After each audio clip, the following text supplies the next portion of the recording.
देवी माँ को कोटिशः प्रणाम। हमारे सनातन प्रेमी और माँ के भक्तों को भी बार बार प्रणाम। आज एक प्रश्न ले रहा हूँ। नई दिल्ली से एक इंजीनियर साहब हैं, नीलकंठ वर्मा, पूछते हैं, मैं छोटा था, पढ़ने में तेज भी था, इंजीनियर बनने की ख्वाहिश थी। लगता था कि इंजीनियर बन जाऊंगा तो सब कुछ प्राप्त कर लूंगा, सुखी हो जाऊंगा। लेकिन इंजीनियर बनने के बाद भी मैं बहुत दुखी हूँ। पैसे की कमी नहीं है, फिर भी मैं बहुत दुखी हूँ, कई समस्याओं को लेकर के। तो आप कृपया मेरा मार्गदर्शन करें। वर्मा जी, ध्यान से सुनिएगा। आपने कहा है, छोटेपन से ही मैं बहुत तेज तर्रार था, पढ़ने लिखने में भी इंजीनियर बनने की ख्वाहिश थी। लगता था इंजीनियर बन जाऊंगा तो सुखी हो जाऊंगा। यह आपके साथ ही नहीं है, यही सबके साथ है। यह मिल जाएगा तो सुखी हो जाऊंगा, वह मिल जाएगा तो दुख चला जाएगा। लेकिन मिल जाने के बाद न दुख जाता है न सुख आता है। और मिले की मांग बनी रहती है। यही तो मन है जो सुखी होने नहीं देता। और आपके साथ भी वही हो रहा है। आपके साथ कोई विशेष घटित नहीं हो रहा। जो सबके साथ है वो आपके साथ भी है। वर्मा जी, सुखी होने के लिए कुछ चीजें हैं जो समझ लीजिए। जो अनुकूल है वही सुख है, जो प्रतिकूल है वही दुख है। और ऐसा सुख यानी ऐसी अनुकूलता अगर अनंत हो जाए तो सब कुछ मिल जाता है। लेकिन इस दुनिया में हर चीजें आपके अनुकूल हो ही नहीं सकती। कर्म फल के अनुसार, प्रारब्ध के अनुसार विविधता का होना स्वाभाविक है। ये सबके साथ है। जो मैं कह रहा हूं सिर्फ आपके लिए नहीं, ये सबके साथ है। फिर अनुकूलता बराबर कैसे रहेगी? और अनुकूलता जब बराबर नहीं रहेगी, इसका सीधा मतलब है कि प्रतिकूलता भी रहेगी।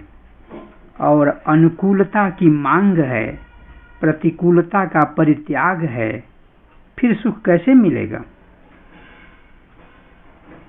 वर्मा जी, यहाँ सुख नहीं है। जिस मन को आधार बना करके आप सुखी होना चाहते हैं, उस मानसिक पृष्ठभूमि में सुख है ही नहीं। वहां सुख नहीं मिलेगा। यही कारण है कि भाग दौड़ कभी मिटता नहीं है। मृग तृष्णा है, अब मिला तब मिला, अब पकड़ी तब पकड़ी, तितली कभी पास तक आती और कभी पर तेज हिलाकर दूर बहुत उड़ जाती।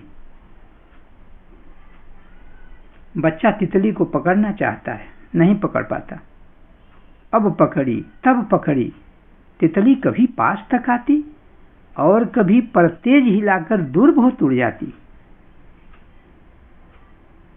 यही स्थिति है। इसलिए पहले तो मन से निकाल दें कि हम इंजीनियर हो जाएंगे तो सुखी हो जाएंगे, हम डॉक्टर हो जाएंगे, हम वकील हो जाएंगे, हम बहुत बड़े बिजनेसमैन हो जाएंगे, सारी संपत्ति दुनिया की हमें मिल जाएगी, बहुत ऊंचे ऊंचे पद मिल जाएंगे तो हम सुखी हो जाएंगे। इसको तो दिमाग से निकाल ही दीजिए, क्योंकि ये सुख में नहीं आता, बल्कि और उल्टा दुख हो जाता है। दुख इसलिए होता है कि जब हम जिस चीज को पाना चाहते थे उसको पा भी लिए और सुख नहीं मिला तो एक और दुख में वृद्धि हो गई ना। ऐसे ऐसे तो कई चीजें जो हम पाना चाहते हैं मिलती जाएंगी और दुख में वृद्धि होती जाएंगी। इसलिए वस्तु कहीं ढूंढे कहीं, कहीं विधि आवे हाथ। जहां खोज रहे हैं सुख, वहां सुख है ही नहीं, इसलिए आप सुखी हो ही नहीं सकते। जिस पद पर आप हैं उस पद पर बहुत लोग हैं, लेकिन सबकी हालत वही है जो आपकी है। कभी कभी यह भी देखा गया है कि लोग हंस करके कहते हैं सब कुछ अच्छा चल रहा है। चलता नहीं है, लेकिन फिर भी बोल देते हैं सब कुछ अच्छा चल रहा है। लेकिन ये मत समझ लीजिएगा, अगर आप सुनने वाले हैं तो ये मत समझ लीजिएगा कि मैं ही दुखी हूं, फला का तो सब कुछ अच्छा चल रहा है। ऐसा नहीं होता है। वह अपने मन की बात नहीं कह रहा है, वो जो है उसकी बात नहीं कह रहा है। वो घिसी पिटी भाषा, रटी रटाई भाषा बोल गया। इसको ऐसे समझें, कुछ लोग जमाने में ऐसे भी तो होते हैं, महलों में तो हंसते हैं सबके सामने, महलों में तो हंसते हैं, तन्हाई में रोते हैं। तो हम आपको इस निष्कर्ष पर ले आ दिए कि यहां सुख नहीं है। जहां आप खोज रहे हैं यहां सुख नहीं है। सुखी होना चाहते हैं तो विधि तरीके कुछ और अपनाने होंगे, कुछ बदलना होगा, कुछ छोड़ना होगा। देखिए, हम थोड़ा सा आगे बढ़ रहे हैं। सुख दुख स्मृतियों से संबंधित। स्मृति, अभी आपके भीतर सुखद स्मृति पैदा हो जाए तो आप हंसने लगेंगे। किस परिस्थिति में हैं वो परिस्थिति की स्मृति खत्म हो जाएगी और जो स्मृति आपके भीतर जागी है उसी के अनुकूल हो जाएंगे। सुना है मैंने कि कोई राजा सिंहासन पर बैठा बैठा सो गया और नींद में भिखारी बन गया भीख मांगने लगा। बिल्कुल एक भिखारी जैसे अनुभव करता है, और भी भूख से पीड़ित, कहीं भोजन भी नहीं मिल रहा है, उसी तरह से वो भी अनुभव करने लगा। भूख इतनी तीव्र थी कि परेशान होकर के वह बिना जगाए जाग गया, और जागने के बाद सोचने लगा, ये क्या हो गया, मैं तो राजा हूं, अभी भूखे पेट था, यह और कुछ नहीं हुआ। स्मृति उसकी जो भिखारी की है वो जाग गई, और ये स्मृति चली गई, क्योंकि स्मृति एक समय में एक ही रहेगी। अब उसी स्मृति के अनुसार सुख दुख का अनुभव करने लगा। यही होता है, स्मृति आपको हंसाती है, स्मृति रुला देती है, स्मृति उत्साह भर देती है, और स्मृति हत्या भी करा देती है। स्मृति, जब महाभारत की लड़ाई में अर्जुन ने कहा कि मैं निहत्थे कर्ण पर प्रहार नहीं करूंगा, तो भगवान श्री कृष्ण क्या किए? यही तो किए, उसकी स्मृति जगा दिए, अर्जुन की स्मृति जगा दिए कि देखो, याद करो कैसे तुम्हारे पुत्र के साथ कर्ण ने व्यवहार किया था, बस याद करो कैसे द्रौपदी के साथ जब उसका चिरहरण हो रहा था तो कर्ण के कटु शब्द थे, बस यही तो हुआ। स्मृति उन्होंने जगा दिया, और स्मृति जागी, और अर्जुन बस बदल गए।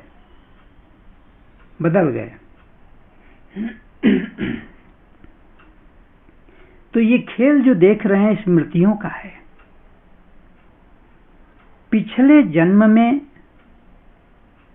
जो लोग किसी के दुश्मन रहे हैं, इस जन्म में अगर उसके मित्र हो जाएं तो मित्रता जैसे व्यवहार होने लगेगा, इसलिए कि पुरानी स्मृति अब मिट गई है या सो गई है गहरी नींद में। तो पुरानी स्मृति चूंकि नहीं है, इसलिए उसको मित्र जैसे देख रहे हैं। अगर पुरानी स्मृति आ जाए तो फिर वही शत्रुता, वही क्रूरता, वही हिंसा सब शुरू हो जाएगी। तो एक तरह से देखिए तो पिछले जन्म की स्मृति न रहे यह अच्छी व्यवस्था है, क्योंकि स्मृति आने पर बहुत कुछ गड़बड़ हो जाएगा। स्मृतियों का अंबार जब लग जाए दिमाग में, तब क्या होगा? बस विक्षिप्त हो जाना, पागल हो जाना, यानी हम संभाल नहीं पाए स्मृतियों को।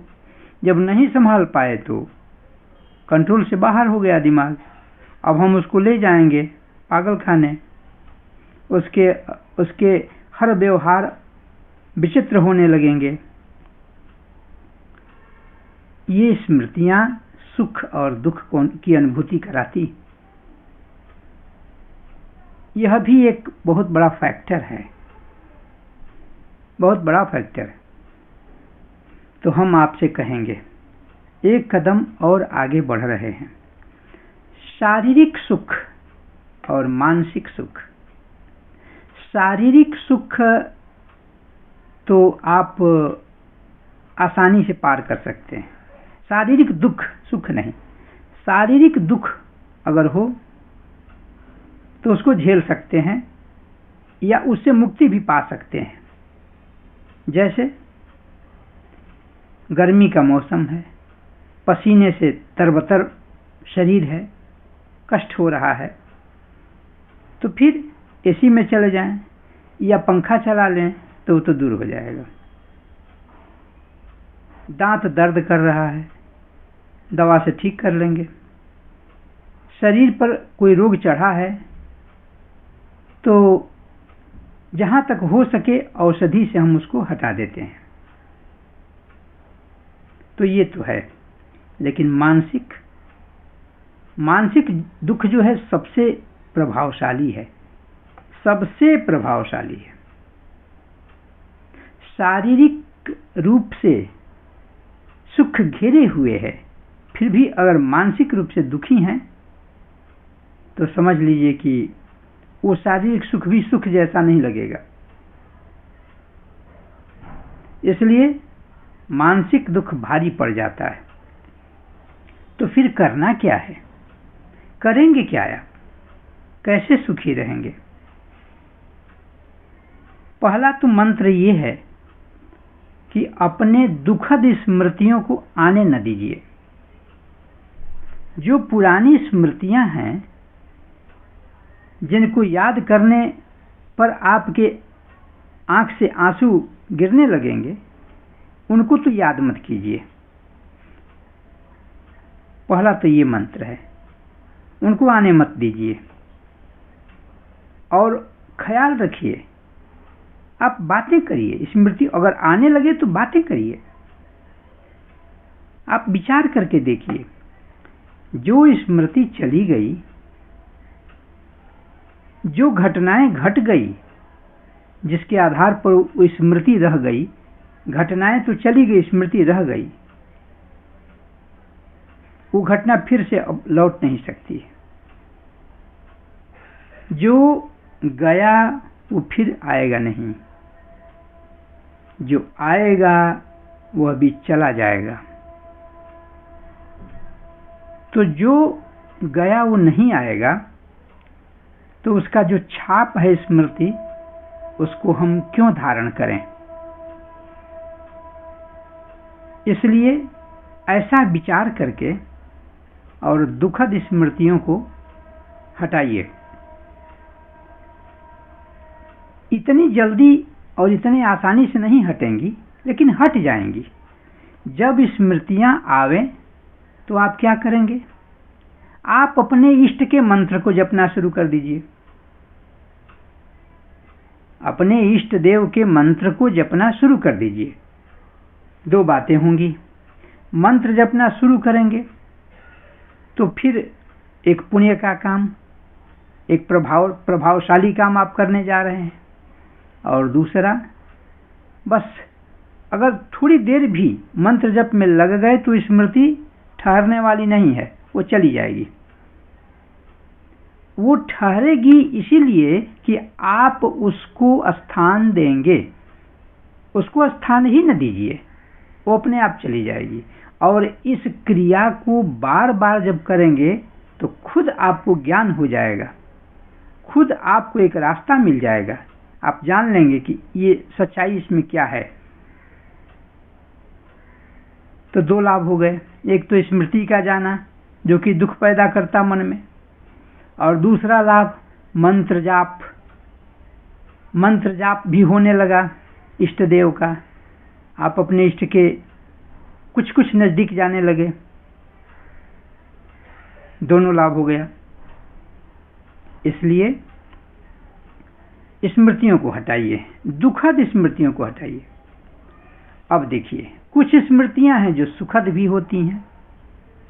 तो सुखद जब स्मृतियां आवें तो फिर उसमें भी आप अपने इष्ट देव का स्मरण कीजिए।